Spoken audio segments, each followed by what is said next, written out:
Hi there and welcome. This is Jennifer McGuire. Today I'm going to show you a really simple technique that doesn't require many tools, and that is creating masked stripes. A few weeks ago I did a video with stamp stripes and I mentioned you could do this with masking. Many people asked how, so I thought I'd do a video. I'll link to that other video at the end of this one. So I'm going to be creating these colorful backgrounds and also using some fun, really unique products from Concord and Ninth. Also stay tuned to the end of the video where I show you how you can get this calligraphy look without any effort at all. Okay, so let's go ahead and start with the Fun Hugs card. I'm going to be using a really creative, probably one of the most clever dies I've ever seen in crafting. So check this out. This set of dies from Concord and Ninth creates this interlocking interactive card. So you just take those letters and you hook them together and you have a fun card design and you can decorate it however you want. And the word hugs is always there in the center. For my card example, I'm using a piece of 5.5 inch tall white cardstock by 11 inches long. So you can use a regular 8.5 by 11 piece of cardstock to cut this. So again, it's 5.5 inches tall. Now I will link at the end of this video to a card where you use a 12-inch long piece of paper, but some people don't have that. So be sure to check that out and I'll explain the difference between the two. So I'm taking a piece of tape here and I'm just putting it on the back of each of these. This is so that when we position our dies just right on the cardstock, they won't move. Now this is the other thing you'll need for this. You'll need a piece of scrap cardstock that's 7.5 inches long. It doesn't matter how tall it is, just make sure that it's 7.5 inches tall. This will make creating this Hugs interactive card very simple. Okay, so now I have my white cardstock, and remember that's 11 inches long by 5.5 tall. Now I am going to start by positioning the HU over there on the left. I'm going to position that up against the left edge of my cardstock. Now you'll notice that I am using the grid background that I work on, my grid pad, to help me line this up straight. However, you could use a straight edge or a T-ruler for this if you want to. So I'm going to tape this down so that the H, that edge of the H, is really close to the edge of that cardstock there. Now that that die is set up there on the left, I can take my guide and put it right up against it. So I'm just going to slide that under so it hits the cutting edge of that straight line. I'm going to go ahead and tape that in place. And now I can put the other die to the right of it. And I'm going to put that right up against the die. So what's happening is I'm making sure that these are spaced 7.5 inches apart. You could just measure it if you want to, but I really think it's easy to have that guide in there to make sure it's just right. And I got this trick from Greg over at Concord and Ninth. I'll link to his video where he shows how to do this. Okay, so now I can remove my guide and save that for future, and I can go ahead and die cut these. I don't have the extended platform, so I am just going to have to die cut each end individually. So first I'm going to do the HU, and you'll see that this cuts beautifully, cuts the straight line and the two letters for me. So you can see that there. Now I can just flip this over and cut the GS. Again, at the end of this video, I will link to Concord and Ninth's video where they show how to create this, but with a 12-inch long piece of cardstock. That will result in a slightly wider card, which you'll see in a moment. But I'll be sure to link to that too. It's definitely worth checking out. Okay, so now I have my card cut. We just need to do some scoring. Now I do my scoring in the little ledge of my trimmer here, but you could use a scoreboard. But what you're going to want to do is do a score line from either end, it doesn't matter, at 1 7/8. So you'll see there I'm going to 1 7/8 and I'm going to score that. And that's the only scoring that you need to do. So I actually wrote down 1 7/8 on my guide here so that I can remember that for the future. So I'm going to go ahead and fold this over and crease it nicely. Now for the other one, we're going to wing it. Instead of measuring it out, I think it's just better to just interlock these and then find where to score it. So you see that little cut there and the little cut here? Those are what hook together nicely. So I'm just going to hook that U up to the G. It's kind of hard here to do because I don't have that second crease done yet. Now that I have them positioned, I can just line up those edges, put them right up against each other, and slowly press down. Once I have it set where those two edges meet up nicely, I can go ahead and crease the other side with my bone folder. And there we have our interlocking card.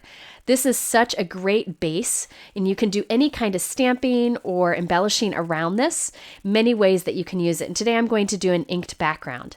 Now my card ends up being only 3 3/4 wide by 5.5 inches tall. Remember, I'll link to the video that Concord Ninth did where they end up with a 4 1/4 inch wide card. But you need 12-inch wide cardstock for that, and I know not everybody has it. Okay, I had done 2 examples here. One, I cut it down to be a square, but I'm going to show you that card on the left with that beautiful striped inking in the background. This is so easy to do. To do this, all you need is some sort of masking tape. I'm using some Scotch tape here. This is Post-it tape. You could use washi tape. You could use masking paper, anything you want to mask off an area. I'm first masking off the entire back of the card, so only these front flaps of the card are showing because that's the only place I want to put ink. Now I'm going to take 2 pieces of Post-it tape that I'm going to reuse many times. They're a little bit longer because it helps hold the card in place. And I'm going to mask off just stripes that I can add color to. I'm using my ink blending tool in Distress Inks. The reason I'm using Distress Ink is because they blend so nicely and come in beautiful colors. However, you can use any ink colors you want here or any ink brands you want here. I'm using an ink blending tool because I find that gives the best blending, and you can use those Ranger ink blending tools with whatever inks you may have. So now I've removed those 2 pieces of tape, and I'm going to put the 2 pieces down in a different location, being sure to overlap a little bit with the other so we get 2 colors on top of each other. It just creates more stripes of colors. So the first color I put down was Mowed Lawn. This is Twisted Citron, just 2 different shades of green. Now you notice I'm not taking much effort at all to blend these. I just want to put some color down quickly. Now again, you want to make sure that you do some overlapping because that allows you to look like you have more colors than you actually have. I used quite a few colors on here, but you really could do this with just a few colors. I'm creating straight stripes here, but you could do diagonal stripes. You could even use a border die, maybe like a scallop border, to cut the edge of your masking tape so that you have scallop stripes. You can do anything you want here. So that next color I used there was Cracked Pistachio. And now I'm coming in with Peacock Feathers, which happens to be my favorite. Now this time I'm going to go right up to the edge of that G. I don't want to ink up my word hugs, so I put that masking tape over it so that I cover it up. So now you'll see where these 2 colors overlap, the Cracked Pistachio and the Peacock Feathers, creating another color. So really only used 4 there, but it looks like I used many more. And when that dries, that'll intensify and look really nice. So now that I'm done with that side, I'm going to switch to the other side. I'm going to start there at the bottom with that Peacock Feathers because that's what I was using on the other edge, and these 2 will meet up in the center. It just helps to give a continuous look. As I mentioned, you could use any inks for this, and you can use any ink blending tool that you may have. There's sponge daubers, there's makeup applicators. You could even use your finger to apply the color along here. You really don't need to spend much time doing this. So moving along, just shifting my masks here and there, and notice I'm not measuring how far apart my masks are. I'm just kind of varying it so that I have different widths of stripes. That color there was Mermaid Lagoon. Now I'm shifting it again, and this time I'm using Blueprint Sketch, which is a great vibrant blue. And then finally, I'm finishing off with Chip Sapphire, which is kind of like a navy color. You could use softer colors if you want a softer color background, but I really wanted to go bold with this. Now when I was putting down this color, I noticed that my ink pad was getting dry, so I thought I'd take a moment to re-ink it and talk a little bit about re-inkers. The only re-inkers that I use for ink pads is for my StazOn inks and for my Distress inks. I don't buy re-inkers for any other inks because I find they last a long time. But Distress ink re-inkers are definitely worth getting because you can do techniques with the re-inkers themselves. You can also get the ink cubes, the Distress ink cubes, and save money there and instead get the re-inker so that you can have that on hand too. Now you'll notice I put about 2 top folds of the re-inker onto the pad, and I just let it sit there until it all absorbs. And that's usually all I need to do to re-ink it. And then I'm ready to add more color whenever I need it. So I definitely recommend getting re-inkers for Distress inks, but I would save your money getting them with other dye inks. Distress inks are just formulated a little bit differently, but it's definitely a perk of Distress inks that they're a bit unique because you can blend so nicely with them. Okay, so now I wanted to add some more stripes to this, but I was out of colors. So this is a trick, and I did this on my stripe stamping video too. I'm coming in with white pigment ink and a blank empty ink blending tool here, so just a clean foam. And I'm putting a little bit of white ink over some masked areas. Now you'll notice this first time that I did it, my stripe is completely crooked, so I'm going to remask it and re-ink that again and make sure that it's straight this time, just making that stripe a little bit wider. Now I'm using a white pigment ink here because what's going to happen is pigment ink sits on top of the paper and stays wet for a little bit, so it kind of mutes down the colors in certain areas. Now this will stay wet for a while, so you want to make sure to kind of wipe away any of the excess ink or heat set it right away. That's why you see me wiping it away with a dry cloth, just so I don't smear it as I'm working. And you can see those soft stripes that I'm adding to it. It just adds a little bit of interest. White ink pads, a good white pigment ink pad, is great for a lot of techniques, and I like the Hero Arts Unicorn White, and that's what I'm using here today. So I went ahead and added some white stripes here and there, again, just randomly doing this, and I did it on both sides. So you can see it looks like I have even more colors than I originally started with.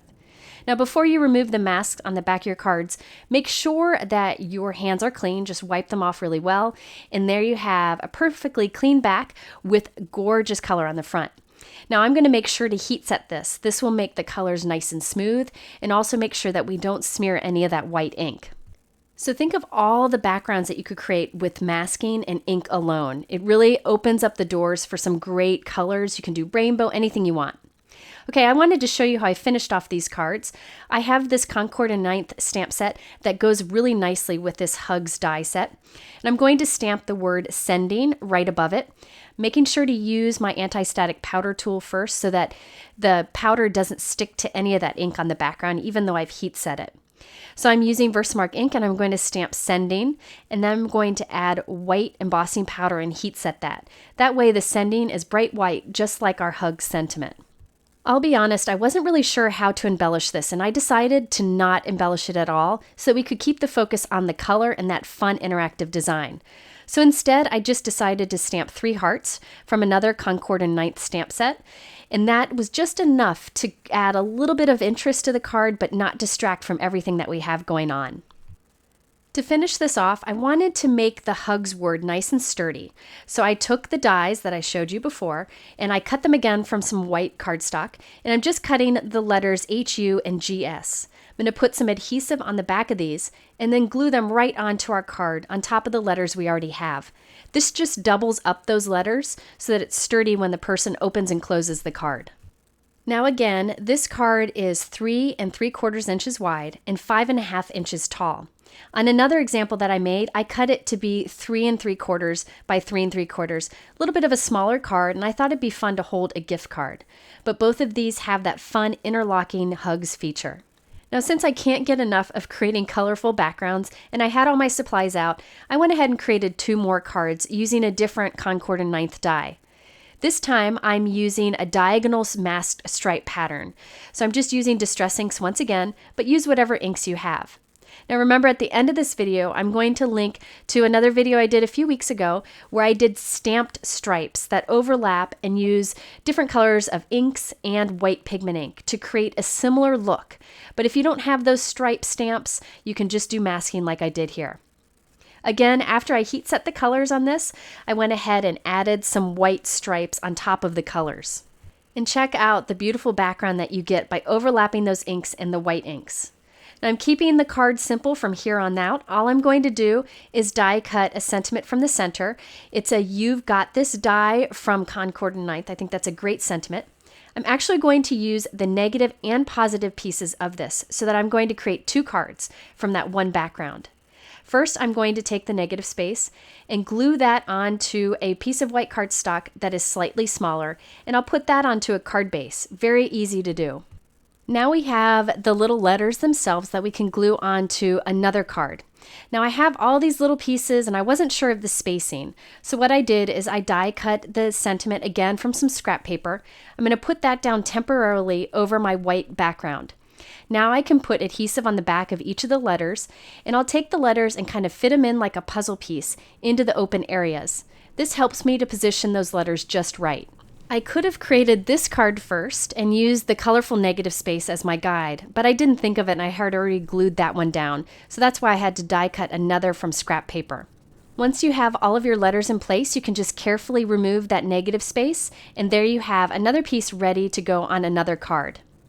Now, I think the best thing about this background technique is that you can check out your ink pads and see what needs to be re-inked. That was huge for me today. I got to re-ink any of them that were dry. Okay, so now I'm just doing a little bit of embellishing on this. I'm actually using a tool called a Crystal Ninja, and this is what I've enjoyed using to pick up and place sequins on my cards. One of my readers told me about this, and I really like it. So all you do is you take the black tip, and you can pick up a sequin with it, and then you can use the sharp end to kind of move them wherever you want. I like that black end, it picks up the things, but it's not super sticky and you don't need a cap. It's just a fun tool to have if you have trouble with sequin placement like I do. Now before we wrap up, I wanted to show you one more thing that I'm very excited about. The calligraphy that you see on these envelopes, I did not do, I stamped those. I am so excited about this. My friend Christina Werner has the most beautiful handwriting and does the most amazing calligraphy. I didn't get that talent in life, so I am really excited to find stamp sets that allow me to get the look of calligraphy by just stamping. These are from Concord and Ninth. They first came out with the lowercase. Now they have the uppercase. And check out how easy these letters fit together. They're very easy to stamp one next to each other to get a continuous look. Now I'm using these to stamp my names on my envelopes, and you can just put the address below it. I'm also using them for personalized cards. I can't get enough of these stamps, and I can't say enough about how well designed they are to connect the letters. And no, Concord and Ninth didn't ask me to say that these are so great. I just found that they stamped amazingly well, and you can see that in this example here. So if you're like me and you don't have the talent of calligraphy, but you love the look, you might want to check out these stamp sets. They definitely are worth the money. Okay, so that wraps up this video. Sorry it's so long. Once again, I always do long videos, but I wanted to share with you these fun products and these fun techniques. The products that I talk about are linked below in my YouTube description, or you can head over to my blog at jennifermcguireinc.com. In the middle are 3 other videos you might want to check out. The first is where I did rainbow striped stamping. In the middle is the Concord and Ninth video showing how they use the Hugs dies. And the third one is a way to decorate envelopes from my friend Christina Werner. She is super talented, so I encourage you to check that out. Thanks for watching. We'll see you soon.